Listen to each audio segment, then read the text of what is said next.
There's a lake in Africa that can turn animals into stone. It's called Lake Natron, and it's one of the most hostile places on Earth. Located in northern Tanzania, this eerie lake has a blood-red hue and a deadly secret.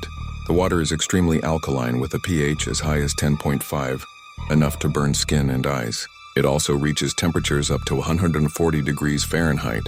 Any animal that dies in or near it is quickly calcified, preserved like a statue. Locals once believed the lake was cursed, but it's not magic, it's chemistry. A perfect trap, where even birds fall from the sky and turn to stone.